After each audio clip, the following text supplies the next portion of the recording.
Om, di sini saya bernama Sri Marlina Lawli akan melanjutkan part kedua untuk pembahasan materi prinsip-prinsip umum dalam menafsirkan Alkitab Perjanjian Baru. Saya harap video ini dipahami dan bermanfaat bagi kita yang menonton, ditonton sampai habis ya. Prinsip yang kelima, untuk siapa firman itu disampaikan. Ada bagian firman yang ditujukan kepada semua orang, tetapi bagian lain tidak ditujukan kepada semua orang. Ada 5 bagian. Bagian yang pertama, firman yang ditujukan kepada semua orang. Contohnya, Lukas 2 ayat 10-11. Tetapi malaikat itu berkata kepada mereka, "Janganlah takut, sebab lihat aku memberikan kepadamu kesukaan besar untuk seluruh rakyat. Hari ini telah lahir bagimu Sang Juru Selamat, yaitu Kristus Tuhan di kota Daud." Keterangannya, firman ini diucapkan oleh malaikat kepada para gembala saat kelahiran Yesus. Firman ini menunjukkan bahwa kelahiran Yesus adalah berita sukacita untuk seluruh manusia. Contoh yang kedua, Timotius 2 ayat 3-4. Ini adalah baik dan berkemas kepada Allah, Yerusalem kita yang menghendaki supaya semua orang yang diselamatkan dan memperoleh pengetahuan akan kebenaran. Keterangannya, firman ini menyampaikan bahwa Allah menginginkan keselamatan bagi semua orang dan bahwa Dia ingin agar semua orang mengenal kebenarannya. Bagian yang kedua, firman yang tidak ditujukan kepada semua orang. Contoh yang pertama, Lukas 12 ayat 49-50. Aku datang untuk melempar api ke bumi, dan betapa aku harap api itu sudah menyala.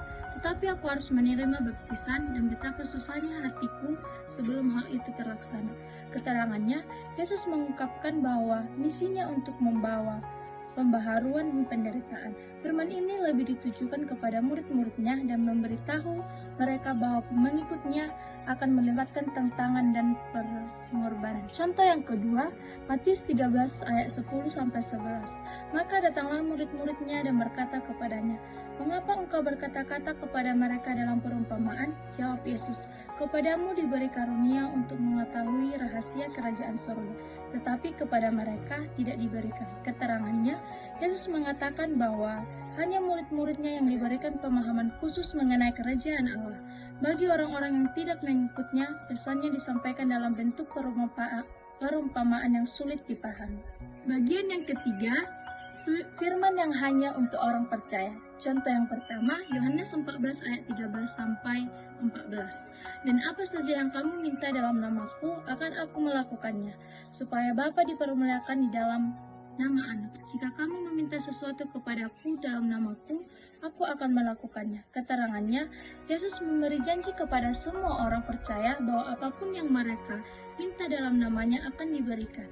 Ini adalah janji khusus bagi mereka yang percaya kepadanya dan memiliki hubungan yang erat dengannya. Contoh yang kedua, Filipi 4 ayat 6-7. "Janganlah kamu khawatir tentang apapun juga, tetapi nyatakanlah dalam segala hal keinginanmu kepada Allah dalam doa dan permohonan dengan ucapan syukur. Dan damai sejahtera Allah yang melampaui segala akal dan memelihara hati dan pikiranmu dalam Kristus Yesus." Keterangannya, bagi orang percaya, Yesus mengajarkan agar kita tidak khawatir tetapi selalu berdoa kepada Allah. Janjinya adalah damai sejahtera yang melampaui pemahaman manusia akan menjaga hati dan pikiran mereka. Bagian yang keempat, firman yang ditujukan kepada orang tertentu. Contoh yang pertama, Matius 19 ayat 21. Yesus kepada seorang pemuda kaya.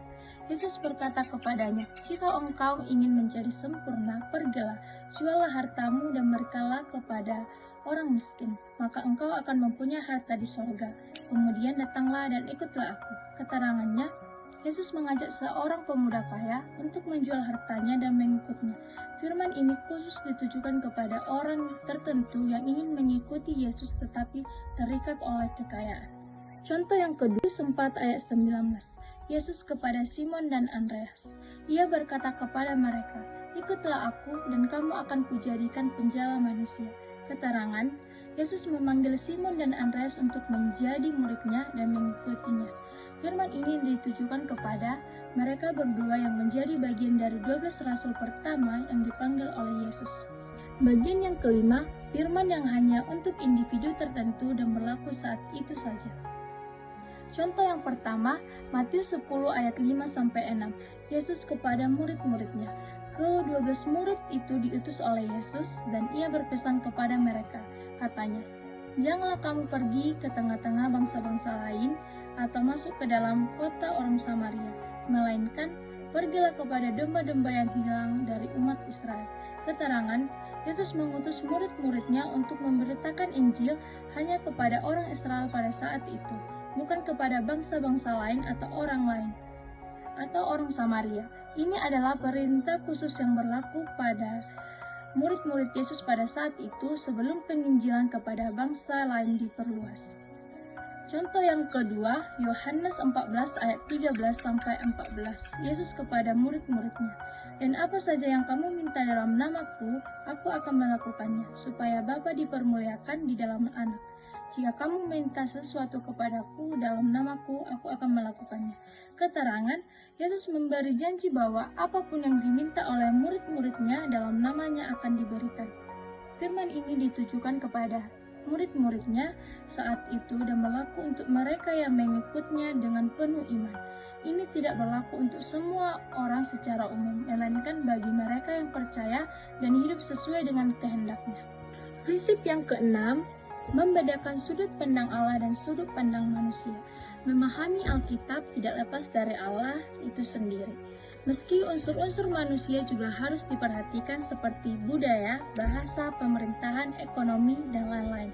Karena Alkitab dihadirkan dalam unsur manusia dan unsur Allah. Contoh yang pertama, Filipi 1 ayat 29, penderitaan.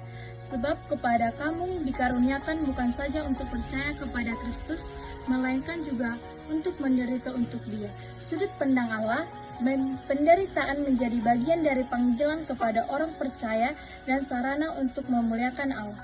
Sudut pandang manusia, penderitaan adalah kutukan atau akibat kesalahan sehingga mereka tersiksa. Contoh yang kedua, Yohanes 11 ayat 25-26, kematian. Jawab Yesus, "Akulah kebangkitan dan hidup, barang siapa percaya kepadaku, ia akan hidup walaupun ia sudah mati. Dan setiap orang yang hidup dan percaya kepadaku tidak akan mati selama-lamanya." Sudut pandang Allah, kematian Allah adalah pintu bagi orang percaya menuju kehidupan kekal bersamanya. Sudut pandang manusia, kematian adalah akhir dari segala sehingga muncul kesedihan dan ketakutan. Prinsip yang terakhir yaitu prinsip yang ketujuh, memperhatikan eksplisit dan implisit. Dalam menafsirkan Alkitab, yang eksplisit dan implisit merujuk pada dua cara memahami makna teks kitab suci. Satu yang jelas dinyatakan dalam teks dan satu lagi yang tersirat atau perlu ditafsirkan lebih dalam. Yang eksplisit berarti suatu yang dinyatakan secara langsung dan jelas dalam teks. Yang implisit berarti sesuatu yang tidak langsung disebutkan tetapi dapat disimpulkan dari konteks, struktur, atau maksud penulis. Ada 4 bagian. Bagian yang pertama yang eksplisit dapat diartikan dengan implisit.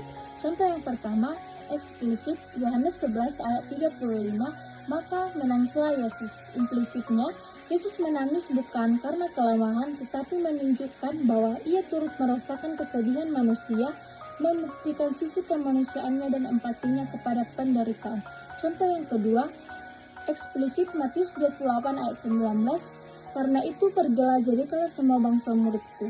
Implisitnya, perintah ini tidak hanya ditujukan untuk para murid saat itu, tetapi berlaku juga untuk semua pengikut Kristus sepanjang zaman, termasuk hari ini, untuk melakukan penginjilan.